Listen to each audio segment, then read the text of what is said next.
Buenas noches. Situándonos en el contexto del curso de Filosofía del Derecho, nos toca abordar un tema muy importante relacionado a la corrupción. El caso que vamos a tratar hoy día es el caso del sodalicio en el Perú. Quien les habla es Luis Alberto Carrasco Mendo. Empecemos.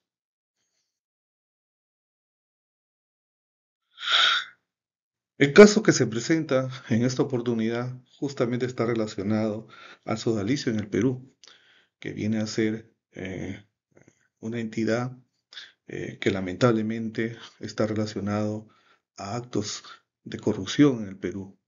Y justamente lo que se está viendo en esta oportunidad es que se está reflejando una crisis profunda entre la relación del derecho y la moral, para que volcamos al ámbito político y social. Arribaremos con un enfoque desde las perspectivas de la filosofía y la parte jurídica, con la finalidad de ayudarnos de los aportes de los filósofos Sócrates, Platón, Aristóteles, el contractualismo social y también el filósofo Kant. ¿Qué es lo que buscamos? Buscamos proponer soluciones que armonicen el respeto por el derecho y la moral en la política, que lo que nosotros queremos es justamente basarnos en principios éticos universales. Como les mencionaba, si ustedes podemos ver dentro de esta institución, de una organización, está vinculado a orden religiosa católica y dentro de ellos justamente el Papa Francisco fue quien de alguna manera tomó cartas en el asunto, ¿no? ¿A razón de qué? De que ha sido acusado de abusos sexuales, psicológicos y justamente de poder que han evidenciado una fractura moral en la institución religiosa. Es una falta contundente por parte del Estado peruano que ha generado críticas en el cumplimiento de sus funciones. Y esto ha conllevado a estar dentro de lo que es la diversidad de problemas de corrupción que existen en la política peruana. Pero veamos un poquito de qué se trata, ¿no? Es una fundación que ha sido creada por Luis Fernando Figari, que fue un joven peruano, que lo que quiso es revitalizar la vida cristiana, ¿no? En el contexto del catolicismo en el Perú y en América Latina en general.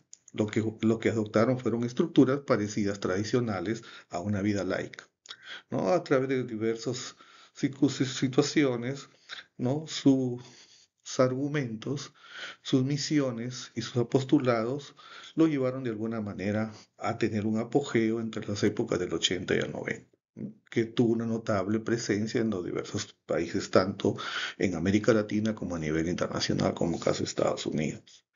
¿Cuál es el propósito o sus actividades principales de Sodalicio? Es justamente dentro de ello, ¿no? De generar lo que es afianzar la religión católica, es buscar énfasis en contribuir en la educación, ¿no? Creando, en este caso, inclusive instituciones universitarias, colegios, centros de formación religiosa, ¿no?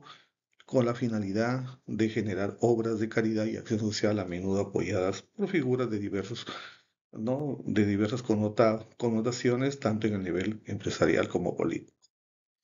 Lamentablemente estas situaciones han generado de alguna manera algunas situaciones que han opacado estas acciones, ¿no? Y eso ha traído como consecuencia que debería haber, ¿no? Investigaciones en base a algunos encubrimientos que se sospechan, ¿no? Y justamente este problema ya anteriormente se había escuchado desde 2009, pero de alguna forma en el 2015 se hacía una investigación más rigurosa por medio de comunicación, casos como Cuarto Poder y otros que están relacionados a la televisión peruana y los medios de comunicación, donde justamente se presentan testimonios de exmiembros que han pertenecido a esta institución. Y las denuncias incluían algo que llama la atención: abusos sexuales sistemáticos, cultura control excesivo sobre los jóvenes que se unían a la organización. En respuesta justamente a la organización, negó esas acusaciones y trató de defender su imagen pública. Sin embargo, es necesario poner hincapié que esta situación se está de alguna manera relacionando los aspectos legales del derecho que contraviene lamentablemente a la moral y que se expresa en las políticas de un país o en este caso de un gobierno.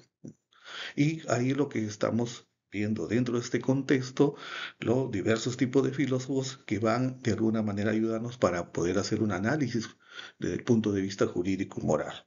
Caso, por ejemplo, de Sócrates, donde prevalece, donde menciona que la justicia es una virtud suprema. Dice, cada uno de nosotros solo será justo en la medida que haga lo que le corresponde, decía Sócrates, ¿no?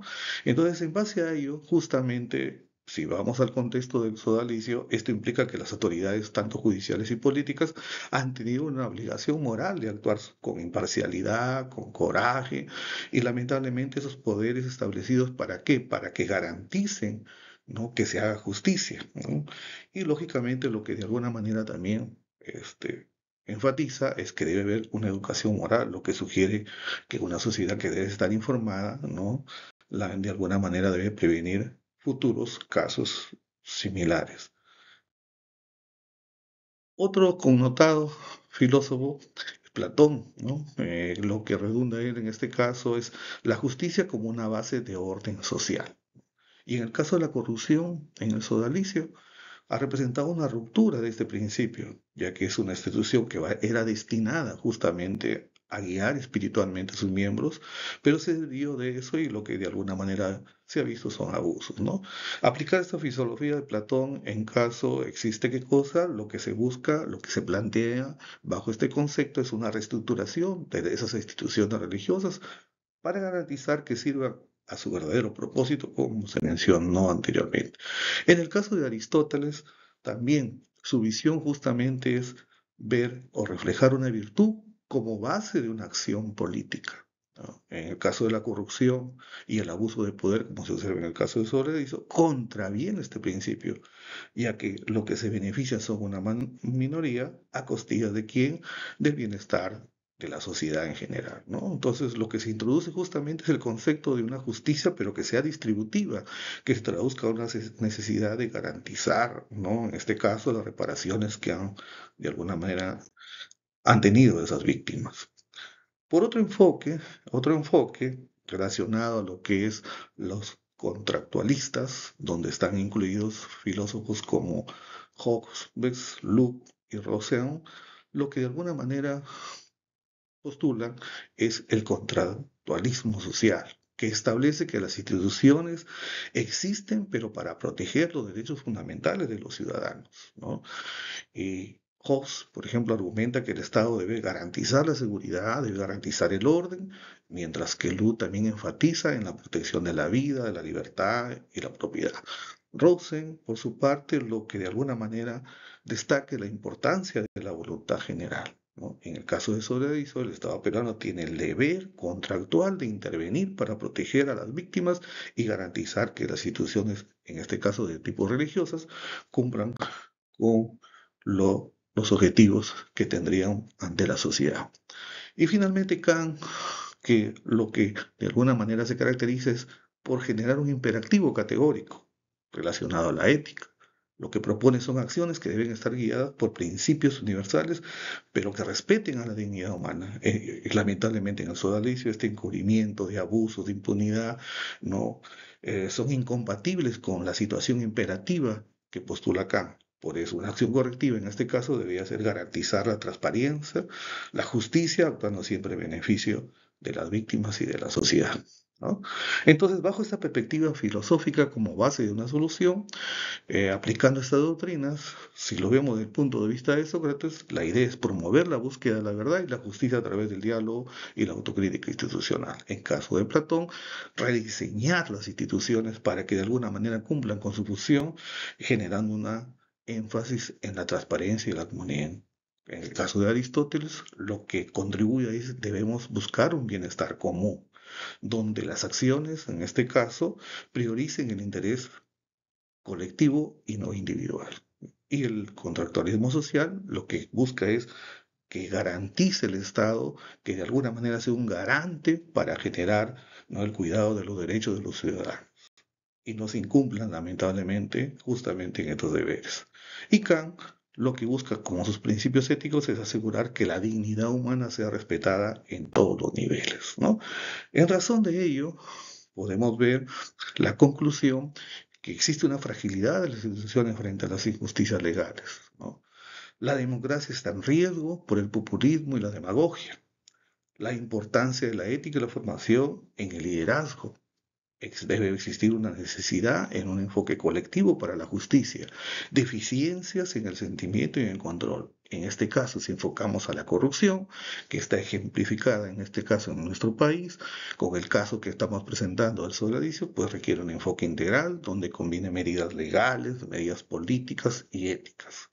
Se debe adoptar una propuesta con este caso, con la finalidad de que exista un enfoque integral inspirado en la filosofía y el derecho, para no solamente buscar a culpables, sino también reconstruir esta situación social y se restaure la confianza en la ciudadanía.